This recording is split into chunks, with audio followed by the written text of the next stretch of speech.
Terminou agora há pouquinho, lá no plenário, uma audiência pública que recebeu o secretário de Trânsito, Transportes e Segurança, o Amaury Hernandes. Essa audiência foi convocada aí para o secretário explicar o subsídio milionário aí às empresas de ônibus, né? Havia uma previsão orçamentária de 16 milhões de subsídio em esse ano, 2021, e a prefeitura acabou repassando mais de 30 milhões de reais para as empresas de ônibus. E sobre isso a gente vai conversar agora com o vereador João Paulo Rilo, ele que chegou a pedir a convocação do secretário, teve a convocação rejeitada, mas o secretário veio, por meio da comissão, dar essas explicações. O vereador João Paulo está aqui no Zoom comigo. Tudo bom, vereador? Me ouve bem? Bom dia, Alexandre. Tudo bem? Maravilha. E aí, vereador, o que o senhor achou das explicações do secretário? Convenceu o senhor? Ficou satisfeito ou não? O que o senhor achou? Olha, é um assunto muito nebuloso na cidade há muito tempo, especialmente na gestão do Edinho. O Edinho ele é o grande parceiro das empresas de transporte coletivo. Então, desde o começo do ano, nós estamos discutindo. Então, vale aqui uma retrospectiva. Esse ano venceu o contrato de 10 anos. O que qualquer prefeito, né, minimamente responsável faria, mesmo num período de pandemia? Você faria um novo edital, chamaria um processo de licitação, discutiria com a sociedade um modelo, ajustes, né, especialmente um modelo estrutural do transporte em Rio Preto que precisa. Então, eles ficaram enrolando, né, se afundaram em contradições, contrataram uma empresa de São Carlos para fazer um estudo que, em tese, daria base para um novo processo de licitação. Contrataram essa empresa sem licitação, inclusive, no valor de um pouco mais de R$250 mil. E, ao final, o prefeito, com a concordância da Câmara Municipal, renovou, né, o contrato por 10 anos sem licitação. Então, isso é um dos maiores vexames, assim, um dos maiores estelionatos administrativos da história da cidade. Não bastasse isso, você tem uma política de subsídio da tarifa, em que agora foi complementada, em que o secretário está chamando de equilíbrio financeiro. Ele diz que pagou apenas 8 milhões de subsídio, não 16, porque diminuiu o número de passageiros até agora. Mas o valor do repasse é em 31 milhões, ou seja, foram 23 milhões do tal de reequilíbrio financeiro. A minha pergunta para quem está nos ouvindo, os pequenos comerciantes que tiveram aí os seus comércios, né, as suas empresas abaladas na pandemia, se alguém aqui teve reequilíbrio financeiro, mas a Circular Santa Luzia teve. São números assim difíceis de serem checados, você precisaria de uma investigação mais profunda, coisa que a Câmara poderia fazer e não vai fazer, porque a maioria dos vereadores aqui, eles têm uma posição de subserviência, eles não cumprem a sua função constitucional de fiscalizar. Então, são números que a gente questiona, acha um absurdo, denuncia. No entanto, nos resta investigar pela Câmara ou recorrer a organismos de fiscalização, que é o caso do Ministério Público, que eu acho que tem que ser o caminho. Por quê? Nós pegamos aqui uma referência. Ribeirão Preto tem mais de 700 mil habitantes, ou seja, maior, bem maior do que São José do Rio Preto. E o Ministério Público está questionando lá um repasse de reequilíbrio financeiro de 17 milhões. Nós estamos fazendo de 23 milhões. Então, assim, é uma referência. Nós estamos falando de uma cidade, né, bem maior, chega a ser o dobro que o Rio Preto, mas ela é bem maior. Eles estão fazendo um reequilíbrio de 17 milhões e o Ministério Público está questionando. Nós vamos fazer aqui. Até agora, nós fizemos de 23, até agora, podendo chegar a mais. E uma outra coisa, Rodrigo, que chama a atenção é que a Circular Santa Luzia reivindica um reequilíbrio, um repasse, está reivindicando na Justiça, de 46 milhões, referente aos últimos anos do governo Valdomiro. Ou seja, se está reivindicando é porque o governo da época não concordou. Então, eles entraram na Justiça. E aí o secretário de Trânsito disse que contratou uma empresa para fazer uma auditoria para verificar os números. Então, é muito triste, é um assunto nebuloso, é um saco sem fundo, né? É muito difícil a gente falar em corrupção sem ter um elemento, um indício forte, mas que é muito estranho, que cheira muito mal a relação entre as empresas e o atual governo, é um escândalo, é um escândalo. Porque nós estamos falando de um transporte coletivo precário, atrasado, pode não ser a tarifa mais cara do Brasil, mas é um serviço absolutamente questionado, um serviço que só colabora com a segregação da cidade, que diminuiu o número de linhas de finais de semana, em que os horários mais estrangulados, os ônibus estão absolutamente lotados. Na pandemia, foi um desrespeito completo. Então, assim, é um dos gargalos que a cidade vai ter que encarar, né, um dia, e infelizmente não é o governo Edinho, porque o Edinho é isso aí, ele governa para os mais ricos da cidade, né? E quando eu falo os mais ricos, eu estou falando dos grandes interesses econômicos. É isso, é só a gente olhar o plano diretor. A própria Defensoria fez um relatório, a Defensoria Pública do Estado, que apontava, falou que o plano diretor de Rio Preto é uma vergonha, ele foi escrito pela mão da especulação imobiliária. Então, é esse o governo. O contrato do lixo em Rio Preto sempre está meio obscuro, uma coisa muito, muito ruim. Então, é isso. Nós estamos diante disso aí. Uma Câmara Municipal que deveria fazer o trabalho, mas nem convocação do secretário em sessão, onde o questionamento pode ser maior, o alcance do debate ele é muito maior numa sessão, a imprensa está... E, por fim, para finalizar, né, o Amaury começou atacando a imprensa. Começou dizendo que a imprensa, né, não relata, uma coisa mais ou menos assim, que ela não relata a verdade, né, enfim, que mente. O senhor falou de investigação. Na verdade, esses números eles foram tirados do portal da transparência. Sim. E a rubrica ali fala de subsídio. Da lei que ampara o subsídio. Então ele devia ter pelo menos a dignidade de falar, nós erramos, o portal está errado. Mas ele não fez isso, ele preferiu atacar. Né? O senhor falou da Câmara investigar. Nós temos já uma CPI em andamento aqui, presidida pelo vereador Robson Risse. Essa CPI não poderia se aprofundar nesse tema ou por não estar ali no escopo original? Claro que poderia, deveria. Deveria, porque ela nasce com o objetivo de investigar a questão da pandemia, né? Ela tem esse objeto, mas depois foi transformado, foi reformulado o objeto para que o presidente da CPI pudesse também, né, ter garantia constitucional, legal, para avançar nas investigações. Mas parece que não foi por esse caminho, não. Inclusive, né, o presidente da CPI, o Risse, ele se absteve na votação da renovação do contrato. Achei bem estranho que ele era um crítico em relação a isso. Então, alguma questão política aconteceu ali também. Tá certo, gente. Tá aí, então, e também um espaço aberto aí ao vereador Robson Risse. Vamos ver se a gente tenta ouvir ele no próximo programa.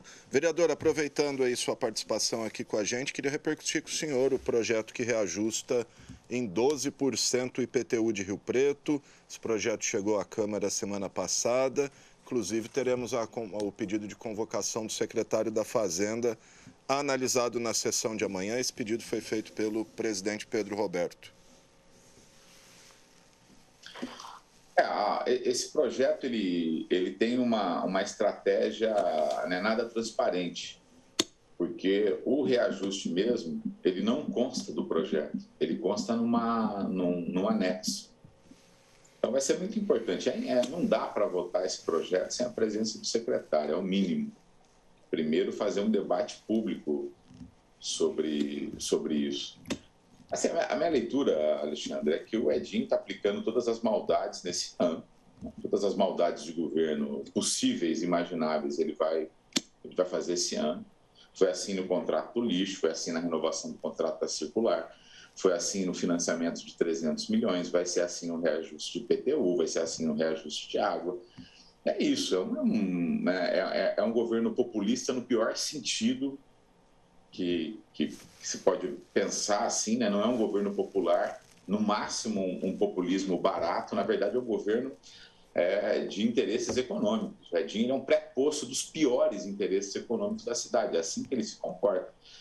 Então, é um governo que não conseguiu nem alimentar o seu povo durante a pandemia, um governo que não garantiu transferência de renda, não fez auxílio emergencial, que poderia dar dignidade a famílias vulneráveis e também fomentar o comércio nas periferias, especialmente, porque a transferência de renda não é saco sem fundo, você garante dignidade das pessoas e você fomenta a economia, porque quem entra no programa de transferência de renda, de auxílio, ele não coloca o dinheiro no banco, debaixo do colchão, ele gasta tudo, porque precisa comer, comprar remédio, vestir.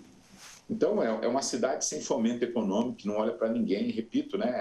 É um governo muito, muito ruim, muito cruel com os mais pobres. E o reajuste de 12% é um tapa na cara. País em retrocesso, desemprego aumentando, inflação, não tem o menor sentido, esse reajuste. E estamos agora dando uma olhada com uma lupa na planta do projeto para observar se não teve glebas privilegiadas, né, que não incluíram no reajuste. Estamos fazendo esse estudo em relação a isso. Assim, é inadmissível votar esse projeto sem um mínimo de debate. Podem até aprovar, mas a cidade tem que saber das maldades que o Edinho tem praticado. O vereador, o que comenta-se aí, até entre alguns vereadores, é que o prefeito, que poderia ter dado esse aumento por decreto, mandou para a Câmara para dividir responsabilidades aí. O que o senhor acha? Por que veio um aumento de IPTU em forma de projeto de lei e não um decreto lá que o próprio prefeito assina? Olha, eu acho que é isso, né? Ele desfoca um pouco, ele tira um pouco a decisão dele e divide com a Câmara que está aí. A maioria da Câmara topa tudo. A maioria da Câmara topa esse jogo de comprar os desgastes do prefeito Edinho. Obviamente que tem as suas compensações, né?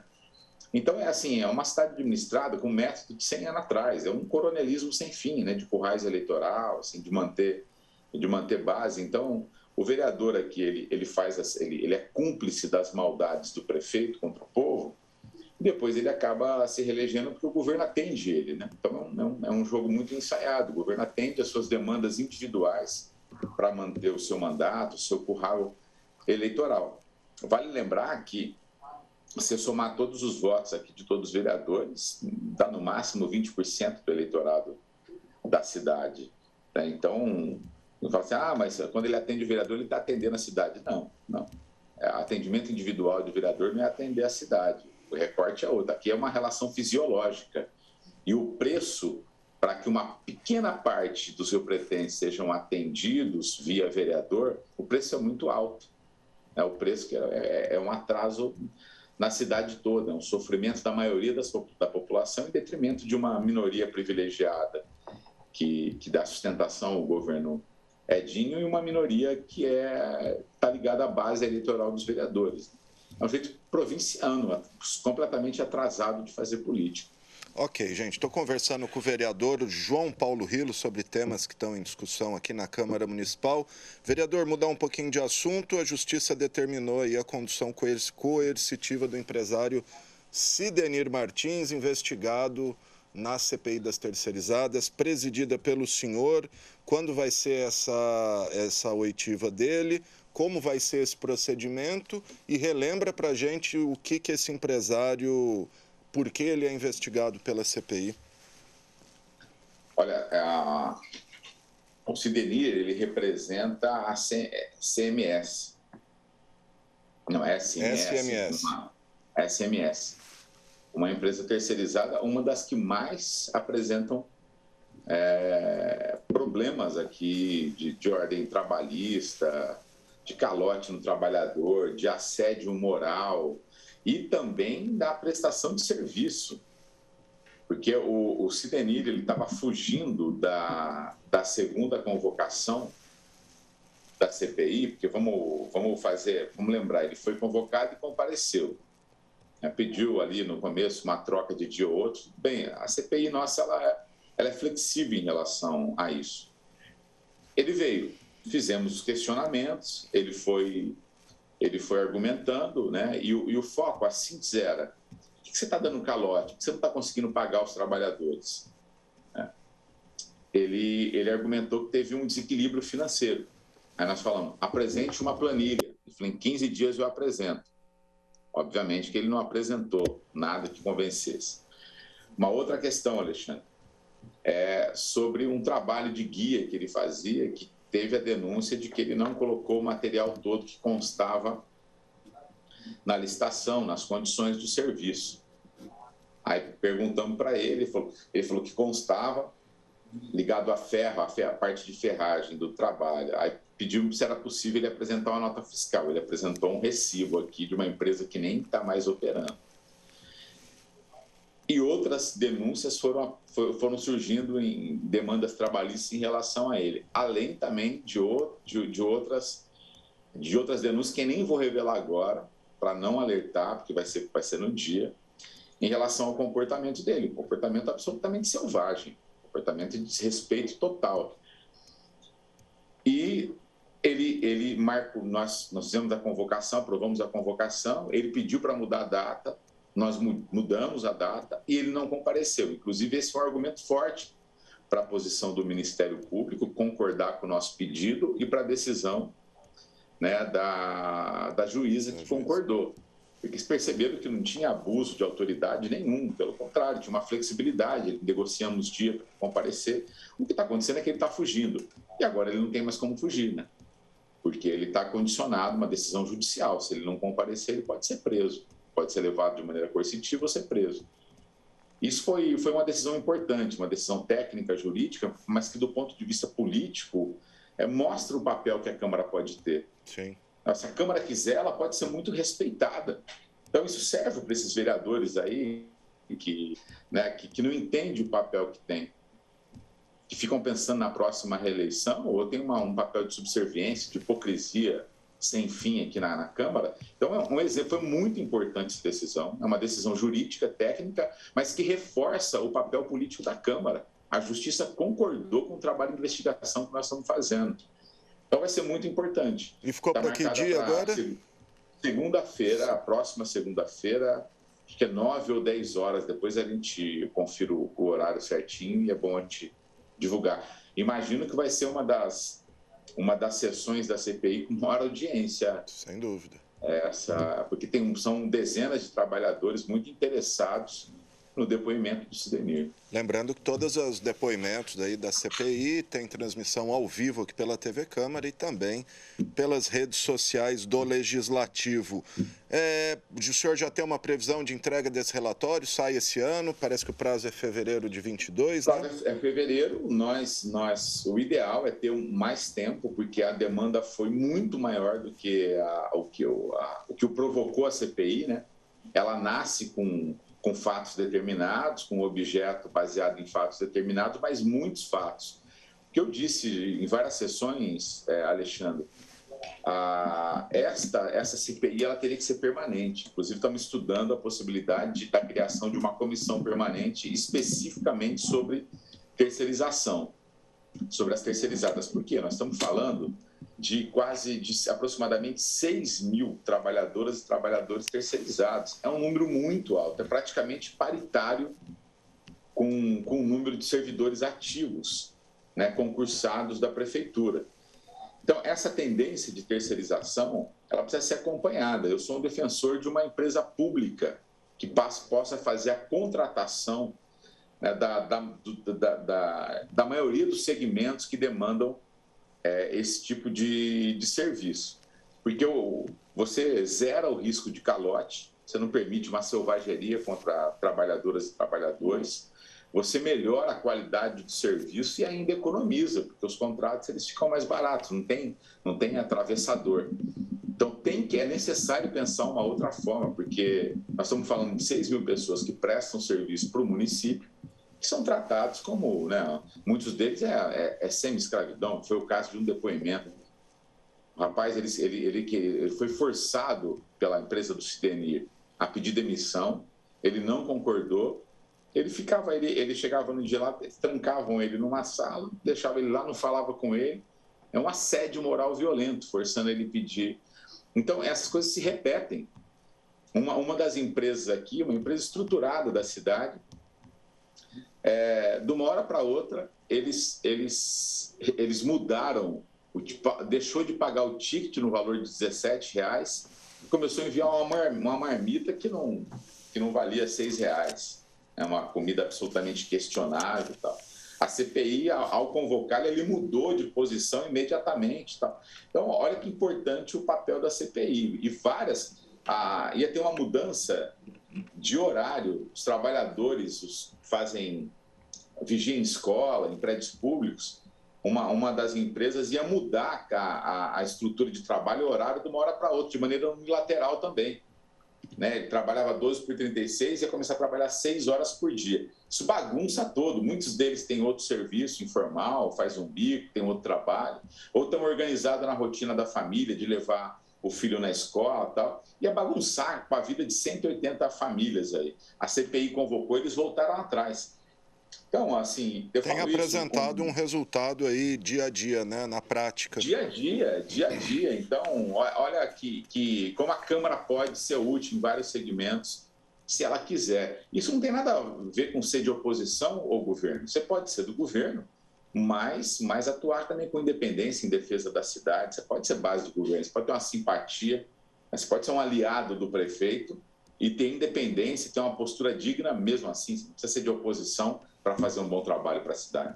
É isso aí, gente. Está aí então o vereador João Paulo Rylo falando de temas importantes aqui em debate na Câmara. Vereador, obrigado. Quiser falar mais alguma coisa, fica à vontade aí. Eu agradeço o espaço, estou à disposição também, Alexandre. Parabéns aí pelo trabalho da TV Câmara na cobertura dos assuntos, isso é muito importante. Maravilha, gente. Obrigado ao vereador João Paulo Rylo, falando aí 3 temas importantes: reajuste de IPTU, da subsídio às empresas de ônibus e também CPI-SEI das terceirizadas. É isso aí.